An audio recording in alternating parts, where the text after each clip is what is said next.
dosa-dosa itu diampuni Allah Bapak Ibu. Ya.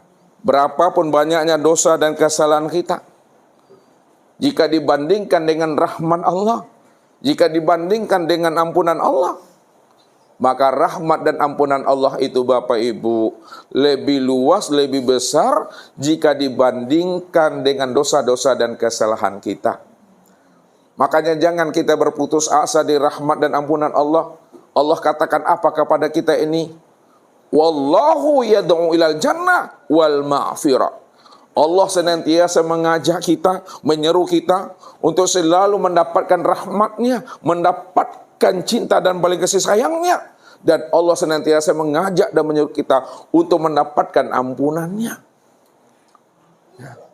Jikalaulah dosa kita ini sebesar bukit dan gunung, seluas lautan, sebanyak buih di lautan, maka ampunan Allah Bapak Ibu, rahmat dan cintanya Allah itu lebih luas, lebih besar lagi jika dibandingkan banyaknya dosa dan kesalahan kita. Jika dibandingkan besarnya dosa kita itu.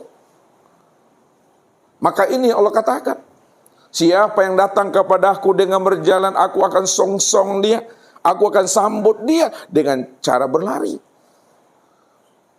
Rupanya Allah itu Bapak Ibu, ya, kehendaknya, sayangnya melebihi kehendak dan sayangnya kita terhadap dirinya itu Bapak Ibu.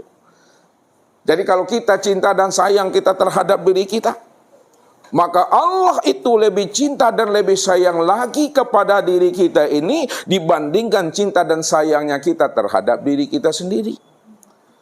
Ayah bunda kita sayang kepada anak-anaknya, maka cinta dan kasih sayangnya Allah kepada diri kita ini melebihi cinta dan kasih sayangnya ayah bunda kita terhadap diri kita. Makanya baginda Rasul pernah memberikan ujian, ya, secara lisan kepada seorang ibu-ibu. Apa kata Rasul kepada ibu yang menggendong anaknya pada saat itu? Wahai ibu, apakah ini anak ibu? Iya ya Rasulullah. Kalau ini anak ibu, bakarlah anak ibu ini. Apa kata ibu itu? Untuk apa aku bakar anak kandungku ya Rasulullah? Ini adalah anak kandungku ya Rasulullah. Ini darah dagingku ya Rasulullah. Aku tidak mau membakarnya ya Rasulullah. Kenapa ibu tidak mau membakar anak ibu itu hidup-hidup? Karena aku cinta dan sayang kepadanya ya Rasulullah. Makanya aku tidak mau aku bakar hidup-hidup ya Rasulullah.